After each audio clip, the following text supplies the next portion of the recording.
apresentar três pontos muito importantes na filosofia do direito: o justnaturalismo, o positivismo jurídico e o pós-positivismo.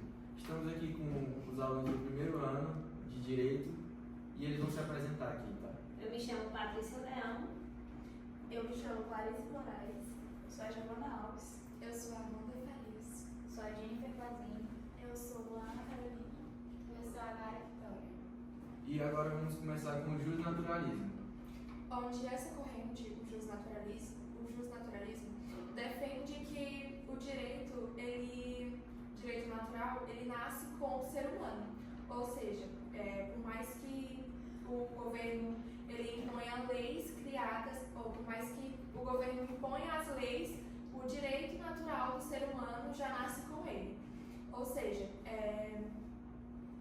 existem princípios universais que nos ajudam a entender, que são os que vêm da natureza, dos valores morais e a razão. E para os justnaturalistas, para entender um pouco, se uma lei for injusta, ela não é considerada uma verdadeira lei.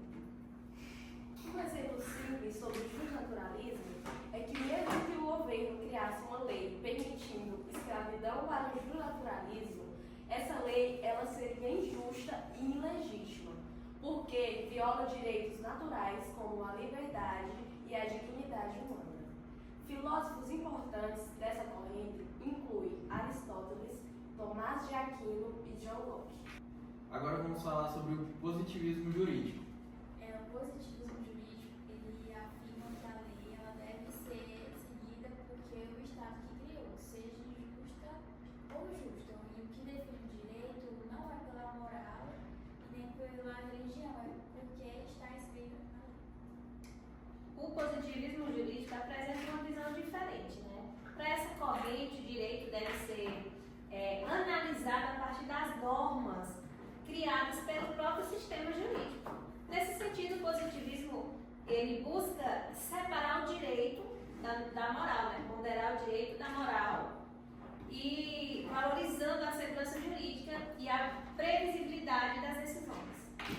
Agora vamos falar sobre outro assunto bem importante também, que é o pós-positivismo. O pós-positivismo, ele defende a aproximação do direito e da moral, tentando equilibrar os dois, diferente do positivismo, que focava na letra fria da lei. Ele reconhece, sim, a importância das leis, como dizia o positivismo, só que também afirma que os valores e princípios eles devem orientar a interpretação do direito. Princípios como a dignidade da pessoa humana, a igualdade e a justiça. Suas principais características incluem a conexão entre o direito e a moral, assim como foi falado anteriormente, e a normatividade dos princípios, que é a igualdade e a dignidade, que as normas não precisam ser interpretadas De forma rígida. Eu vou falar sobre a teoria de Robert Adams. Ele é um dos principais pensadores do pós-positivismo. Ele diz que o direito não é formado apenas por leis rígidas, ele é formado também por princípios. E ele cria a teoria da ponderação dos princípios, que é quando dois princípios entram em conflito, ele vai analisar o caso de forma que ele vai escolher qual o princípio deve prevalecer naquela situação. Ela tem 3 etapas: adequação, necessidade e proporcionalidade. Nela, a gente vai analisar se aquele princípio que vai prevalecer sobre o outro, ele atende o objetivo de ter mais benefícios, no caso, do que prejuízos. E aí, ele diz que o direito, ele não deve ser visto apenas como uma coisa normativa, tem que ver a moral e a humanidade, para que seja uma coisa proporcional que saia beneficiando todos. Basicamente,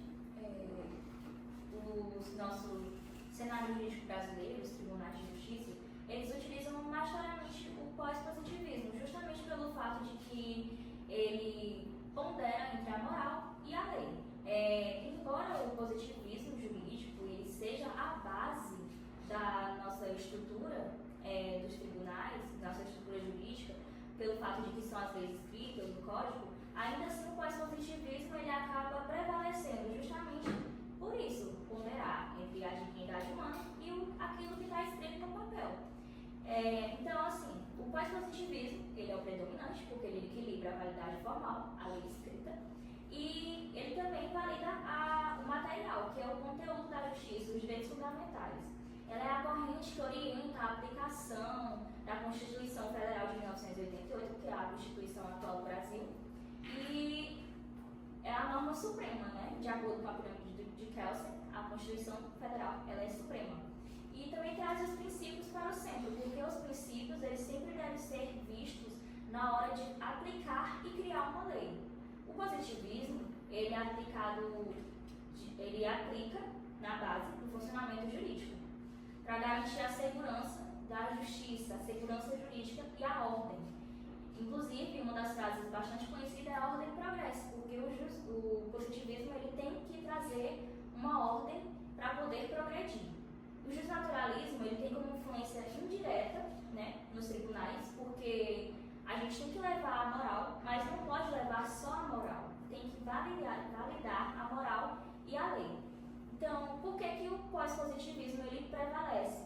Justamente porque ele estabelece um modelo de princípios e direitos fundamentais, que tem força normativa direta, e existe os tribunais que interpretem a lei de acordo com os valores da sociedade e não apenas na forma fria e literal da lei.